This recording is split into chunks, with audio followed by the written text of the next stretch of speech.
சக்திவேல் அடுத்த வர எபிசோடில் பார்த்திங்க அப்படின்னா வேலுவை பார்த்திங்க அப்படின்னா போலீஸ் வந்து அரெஸ்ட் பண்ணுறாங்க. வேலு மேலே ஒரு தப்புமே இல்லை. இந்த மாதிரி வேலுவோட மச்சான் பார்த்திங்க அப்படின்னா கம்ப்ளைண்ட் கொடுத்தனால அவங்கள வந்து அரெஸ்ட் பண்ணுறாங்க. அதுக்கப்புறம் அரெஸ்ட் பண்ணி அடித்து இழுத்துட்டு போவாங்க. அதுக்கப்புறம் இந்த விஷயம்லாம் தெரிஞ்சு போலீஸ் வந்து அபி வீட்டுக்கு வரும்போது அபி தான் எல்லாம் உண்மையும் சொல்லுவாங்க.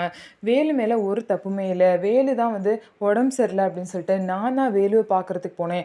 அப்போ கூட வேலு வந்து என்னை திட்டி இனிமேலாம் அப்படி அம்மாவுக்கு தெரியாமல் வரக்கூடாதுன்னு சொல்லிட்டு என்னை வீட்டில் வந்து விட்டார். அதனால தான் நான் வேலுவோட காரில் வந்தேன். வேலு மேலே ஒரு தப்புமே இல்லை அப்படின்னு சொல்லிட்டு அபி சொன்னதுக்கப்புறம் தான் போலீஸ் வந்து எதையுமே விசாரிக்காமல் எதுக்குமா அப்படி கம்ப்ளைண்ட் கொடுக்குறீங்கன்னு சொல்லிட்டு அபி வீட்டில் உள்ள எல்லாருமே திட்டுறாங்க. அதுக்கப்புறம் பார்த்திங்க அப்படின்னா நீங்கள் வேலுக்கிட்ட தான் சாரி கேட்கணும் அப்படின்னு சொல்லிட்டு போயிடுவாங்க.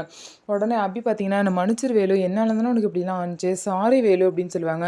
பரவாயில்ல அபி அப்படின்னு சொல்லிட்டு பார்த்தீங்க அப்படின்னா வேலுவும் வந்து அங்கேருந்து கிளம்ப போவாங்க.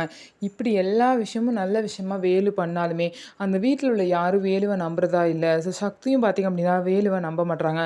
ஸோ இதுக்கப்புறம் என்ன நடக்க போகுதுன்னு சொல்லிட்டு வெயிட் பண்ணி பார்க்கலாம். நம்ம வீடியோ உங்களுக்கு பிடிச்சிருந்தா நம்ம வீடியோவை லைக் பண்ணிக்கோங்க. மறக்காமல் நம்மளோட சேனலை சப்ஸ்கிரைப் பண்ணிவிட்டு பாருங்கள்.